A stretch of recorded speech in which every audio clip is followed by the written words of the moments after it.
Your brain is currently lying to you. At this very moment, long before you consciously feel the weight of stress or the sting of anxiety, your nervous system has already simulated a disaster that hasn't happened yet. It has scanned your environment, calculated your failures, and projected a future of scarcity and threat. This is a mental glitch, a survival mechanism that has become a prison. Most people live their entire lives as victims of this biological alarm system, trapped in a relentless cycle of rumination that they believe is simply part of their personality. But they are wrong. Thousands of years before the first brain scan mapped a neural pathway, a man sitting in the suffocating darkness of a Roman prison cell documented a secret. The Apostle Paul called it guarding the mind. Modern neuroscience now calls it cognitive restructuring. They are describing the exact same surgical process for rewiring the human brain from the inside out. In the next few minutes, we are going to dismantle the Philippians 4 protocol, a divinely inspired, biologically precise framework for cognitive restoration. We will explore a forgotten Greek word in the original text that changes everything we thought we knew about mental peace. By the end of this journey, you won't just have inspiration. You will possess the biological blueprint to dismantle a stress loop in under 60 seconds. The mind adapts. The brain records. The soul responds. To understand the cure, we must first look into the abyss of the undisciplined mind. We often treat our thoughts as harmless visitors, but in reality, they are architects. Every time you entertain a thought of fear, a chemical signal fires across the synaptic gaps in your brain. When you repeat that thought, the signal fires faster. Over time, the brain physically alters its own structure, building dense neurological highways for the thoughts you practice most often. This is the danger of unchecked mental rumination. It is not just a mood, it is a structural reinforcement of misery.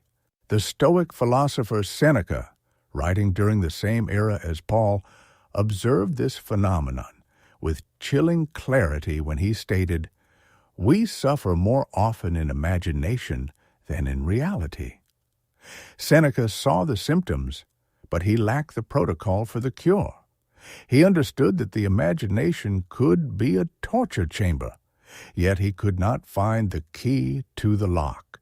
The human mind, left to its own devices, defaults to a state of alarm. It scans for what is missing. It fixates on what is broken. It becomes a courtroom where you are the defendant, the prosecutor, and the judge, but never the beneficiary of the truth. But here is where the Philippians 4 protocol enters as a radical intervention. It is not a suggestion. It is a non-negotiable directive for cognitive survival.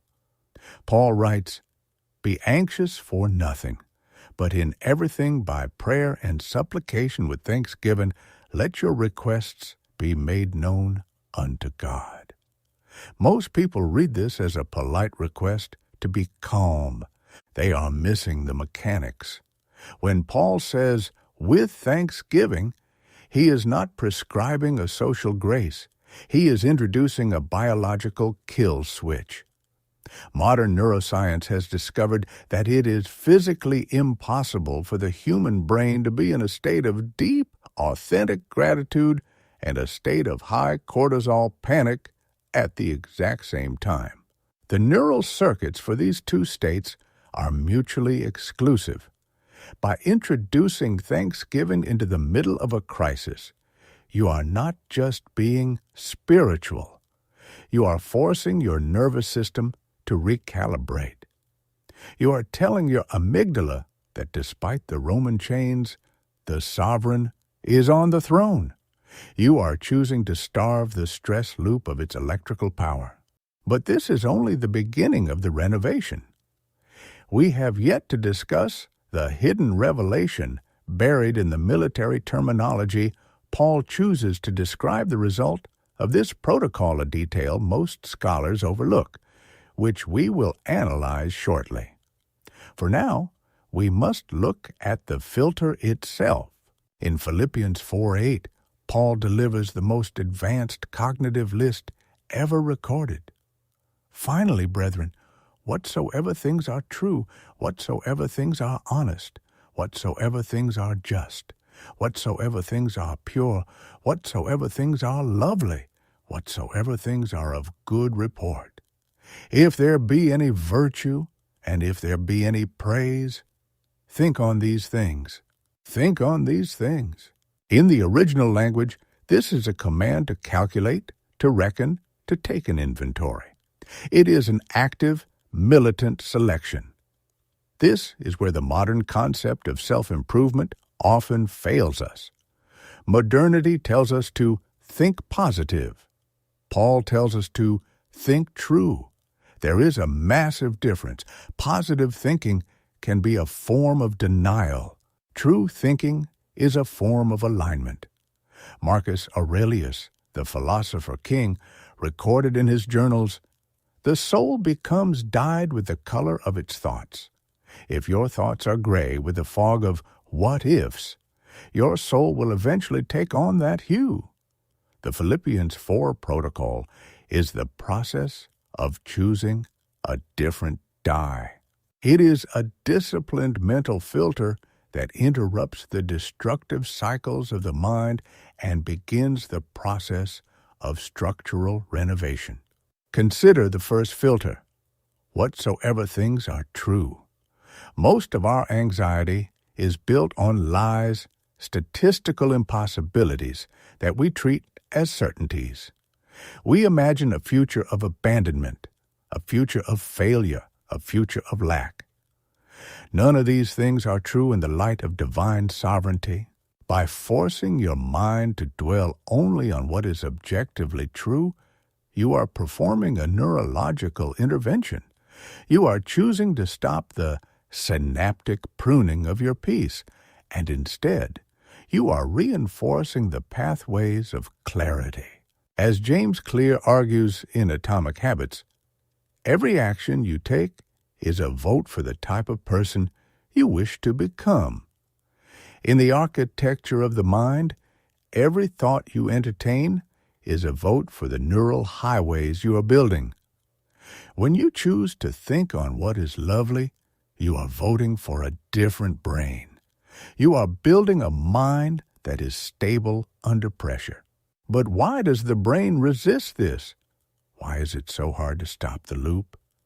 The answer lies in the rhythmic peace that we have largely forgotten in our modern, hyper-stimulated world. We have traded the rhythmic meditation of Scripture for the chaotic rumination of the digital age. Rumination is a circular, repetitive, and aimless movement of the mind. It is the definition of undisciplined cognition. Scriptural meditation, however, is directional. It is the taking of a thought and placing it under the authority of truth. It is what Romans 12:2 calls the renewing of the mind. The word for renewing here implies a total renovation, a structural change from the foundation up.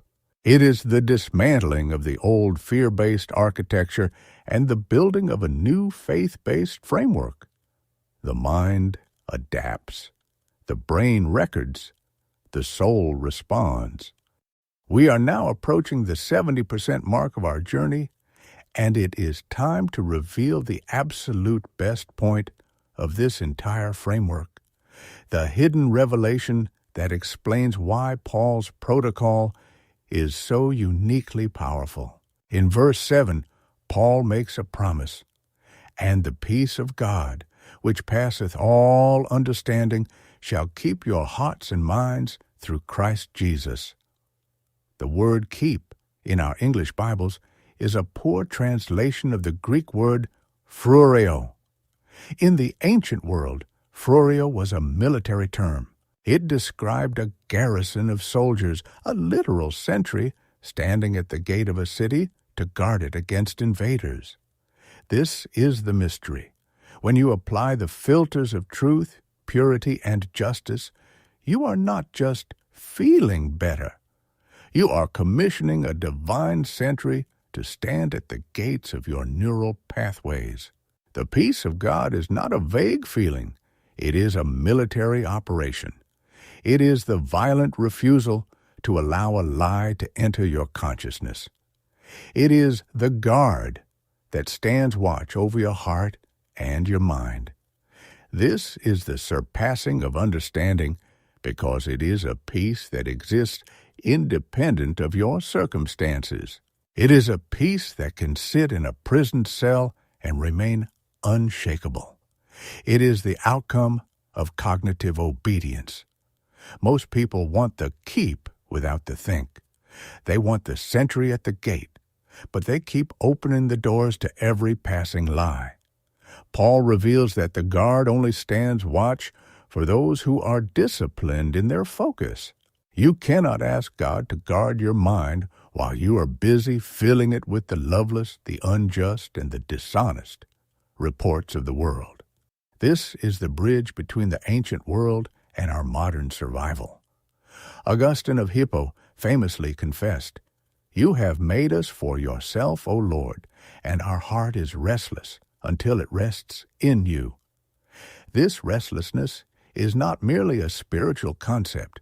It is a neurological reality. It is the agitation of a mind searching for an anchor in a sea of shifting information. The Philippians 4 protocol is that anchor. It is the structured method for restoring internal order. It turns the chaos of unchecked rumination into the rhythmic peace of a mind trained through spiritual discipline.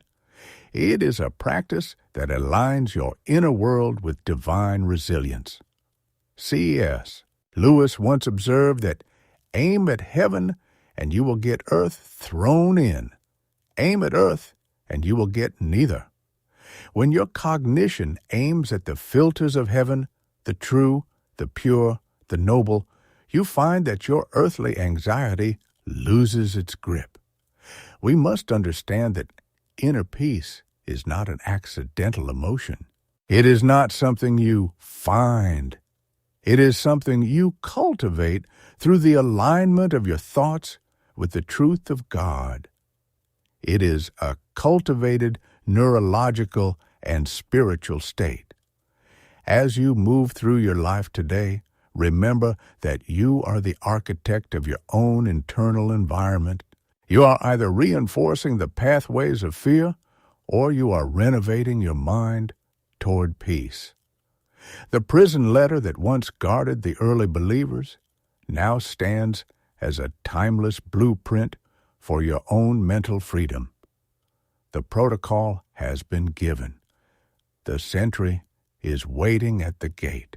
The architecture of your peace depends entirely on what you allow to pass through the filter of your focus. The mind adapts. The brain records. The soul responds. If you enjoyed this reflection and these ideas resonate with you, you're very welcome to subscribe for more audiobooks and contemplative content like this. If you have thoughts, questions, or would like to explore other books or themes in this space, feel free to share them in the comments. I do read them. And if this video helped you in any way, a simple like is always appreciated. Thank you for listening.